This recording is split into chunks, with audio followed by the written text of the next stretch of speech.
Bismillahirrahmanirrahim. Assalamualaikum warahmatullahi wabarakatuh. PJJ Matematika Madrasah Sanawiyah yang diselenggarakan oleh Balai Diklat Keagamaan Jakarta. Kami kelompok C akan mempresentasikan teknik penyajian data yang terdiri dari kelompok C, yaitu ada Pak Muhammad Syakur, Ibu Riano Valiana, Ibu Dewi Korawati, Ibu Ernawati, dan Ibu Kokom Komariah. Statistik, kompetisi dasar 3.9 menganalisis hubungan antara data dengan cara menyajiannya, tabel, diagram garis, diagram batang, dan diagram lingkaran. 4.9 menyajikan dan menafsirkan data dalam bentuk tabel, diagram garis, diagram batang, dan diagram lingkaran. Statistik untuk teknik penyajian data, kita akan membahas apa itu tabel, kemudian grafik. Jadi penyajian data dalam bentuk tabel dan grafik, di mana grafiknya ada grafik diagram batang, diagram garis, diagram lingkaran, dan diagram gambar. Permasalahan tentang pengumpulan data. Nah, sebuah sekolah ada hajatan. Dia menyediakan makanan yang terdiri dari bakso, soto, batagor, mie ayam, dan tempura. Nah, namun di sekolah tersebut bingung bagaimana format pengumpulan datanya, bagaimana eh, diketahui berapa banyak bakso yang harus disediakan, sampai berapa banyak tempura yang harus disediakan. Nah, di pembelajaran sebelumnya, kalian sudah mempelajari pengumpulan data. Nah, setelah data terkumpul, dibuatlah tabel seperti ini. Kalian tuliskan, ditanya satu-satu. Andini sukanya apa? Oh, mie ayam. Bayu sukanya apa? Oh, bakso. Sampai seterusnya. Barulah kalian mendapatkan sebuah data yang ditulis dalam sebuah tabel. Next, untuk tahap yang pertama, kita akan membahas tentang tabel frekuensi. Tujuannya pembuatan tabel ini agar memudahkan kita dalam mengetahui sifat-sifat dari suatu data. Nah, tabel frekuensi adalah suatu tabel yang banyaknya kejadian atau frekuensi didistribusikan dalam kelompok-kelompok yang berbeda. Nah, tabel frekuensi merupakan cara penyusunan data dalam kelompok-kelompok berdasarkan kelas-kelas tertentu. Selanjutnya, dari masing-masing kelas tersebut akan ditunjukkan besar frekuensinya. Jadi nampak jelas di tabel frekuensi. Oke, selanjutnya ini ada contoh. Di bawah ini nilai ulangan matematika siswa kelas 9. Ini ulangannya. Nah, data ini kita rubah ke dalam bentuk tabel frekuensi. Nah, terdiri dari nilai, ada turus dan frekuensi. Kita urutkan dulu dari nilai yang terkecil sampai nilai yang terbesar. Kemudian satu-satu kita masukkan ke dalam turusnya. 8. Coba kita lihat 8 ya, ada berapa ya? 1, 2, 3, 4, 5, 6, 7, 8. Jadi 8-nya ada 8. Coba kita lihat 4. 4-nya ada berapa? 1, 2, 3. Ada 3 sampai seterusnya ya. Nah, ini sudah kalian turus, sudah habis. Satu-satu kita coret, langsung kita tulis jumlahnya. Dapatlah di sini frekuensinya. Oke, next berikutnya diagram batang. Diagram batang adalah grafik yang tersusun dari kolom berbentuk batang, persegi maupun persegi panjang yang menunjukkan berbagai informasi. Nah, diagram batang terdiri dari dua sumbu, yaitu sumbu X dan sumbu Y. Berikutnya kita akan lihat langkah-langkah pembuatan diagram batang. Untuk menggambar diagram batang diperlukan sumbu mendatar dan sumbu tegak yang saling tegak lurus. Jadi dia siku-siku ya. Sumbu mendatar dibagi menjadi beberapa skala bagian yang sama. Ketukannya sama ya. Dengan demikian pula sumbu tegaknya. Jadi skalanya sama. Kemudian, jika diagram batang dibuat tegak, maka sumbu mendatar menyatakan keterangan atau fakta mengenai kejadian peristiwa. Nah, sumbu tegaknya menyatakan frekuensi keterangan. Nah, berarti selain diagram dalam bentuk tegak, ada juga diagram dalam bentuk kesamping ya, membaring gitu ya. Kemudian tunjukkan satu batang untuk mewakili frekuensi data tersebut. Kemudian, tunjukkan satu batang untuk mewakili frekuensi data tersebut. Arsir atau warnai batang yang memenuhi frekuensi data. Beri judul diagram batangnya, kemudian variasi diagram batang dapat disesuaikan sesuai keinginan kalian. Nah, ini ada contohnya.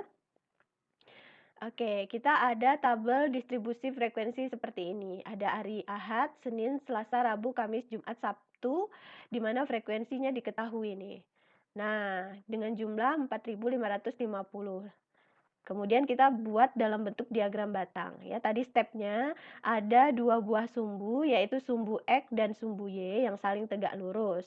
Kemudian ini sumbu X menyatakan hari dan sumbu Y menyatakan frekuensi. Kemudian dibuat ketukan dengan ukuran yang sama. Nih, lihat ukurannya, yaitu 100, 200, 300, 400 kontinu ya, sama ketukannya. Nah, ini juga Ahad, Senin, Selasa, Rabu ketukannya sama. Baru kita sesuaikan, Ahad 950, Ahad 950, seperti ini di sini. Kemudian Senin 600, Senin 600, kemudian Selasa 450, Selasa 450, sampai Sabtu itu 900. Nah, 900 di sini ya, dikasih garis putus-putus. Nah, ini adalah contoh diagram batang. Kemudian ada contoh lagi, ini ada tabel yang menunjukkan pendidikan itu berjumlah berapa orang ya di suatu tempat. Ini ada SD, SMP, SMA, D3, S1 sampai S2. Nah, kita dapat membuat diagram batangnya dalam bentuk tegak maupun mendatar. Kalau dalam bentuk tegak sama seperti tadi, kalau mendatar bentuknya seperti ini ya, kayak baring gitu ya. Nah, ini menyatakan pendidikan, yang ini menyatakan frekuensi, tapi dijelaskan ya seperti ini. Nah, ketukannya juga sama. Next. Diagram lingkaran. Diagram lingkaran adalah penyajian data dalam bentuk lingkaran yang digunakan untuk menyatakan bagian dari keseluruhan jika data dinyatakan dalam persen dengan jumlah 100%, jika data dinyatakan dalam derajat dengan jumlah 360 derajat. Nah, langkah-langkahnya yang pertama, buat diagram lingkaran menggunakan jangka atau apa saja yang bulat, kemudian kita tentukan titik tengahnya, tentukan juring sudut dari masing-masing data dengan menghitung. Kalau dia menggunakan derajat, berarti frekuensi data X per frekuensi seluruhnya dikali 360 derajat. Tapi kalau dia menggunakan persen, frekuensi data X per frekuensi seluruh data dikali 100%. Terus gambar beberapa juring sudut data sesuai perhitungan di atas. Masing-masing juring diberi keterangan sesuai data yang ada. Kemudian alternatif untuk memudahkan, dibuatlah tabelnya ya. Nih contohnya, misalkan ada tabel frekuensi seperti ini akan dibuat diagram lingkarannya. Kita hitung jumlah keseluruhannya kan 500, berarti 75 per 500 kali 100%. Kebetulan dia menggunakan persen, dapatlah 15%. Kemudian sampai hari Jumat ya, 75 lagi. Kalau kami 100, nah kita lihat kami 100 per 500 kali 100%, dapatlah 20%. Barulah kita buat diagram lingkaran. Kemudian kita tulislah di sini ya, misalnya Senin 15%, bisa ditulis di sini.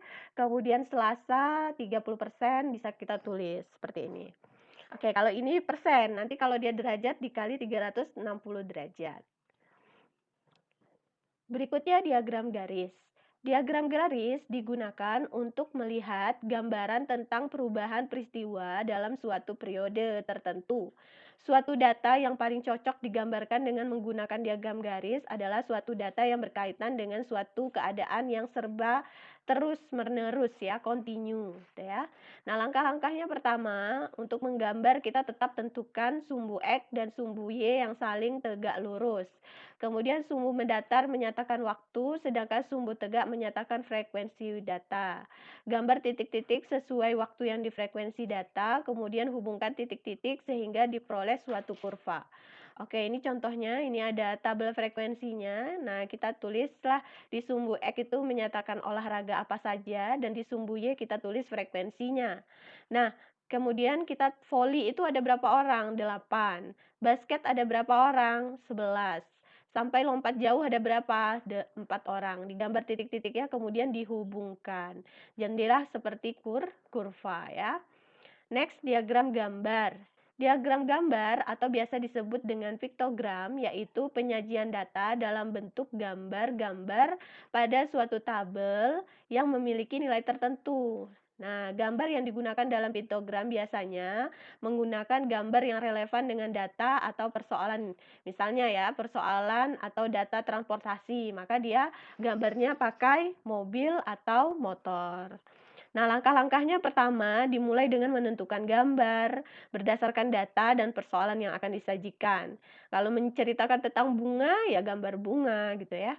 Berikutnya, Anda dapat membuat tabel sesuai kebutuhan data yang akan Anda sajikan.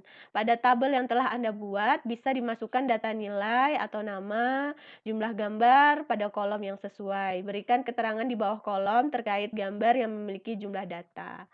Nah, ini salah contohnya ya. Ini ada tabelnya, diagram gambarnya yang mana? Ini. Ya, dijelaskan. Satu orang itu mewakili 1.000. Satu orang di gambar ini mewakili 1.000 orang di data sebenarnya. Kalau yang kecil, ada orang yang kecil ini, satu gambar kecil mewakili 500 orang penduduk. Nah, digambarlah seperti ini dengan skala yang sama. Nah, karena ini menyatakan jumlah penduduk, maka gambarnya adalah gambar orang ya, disesuaikan. Oke, terima kasih pembelajaran kita kali ini. Sampai ketemu di pembelajaran berikutnya. Tetap ikuti protokol kesehatan dimanapun Anda berada. Wassalamualaikum warahmatullahi wabarakatuh.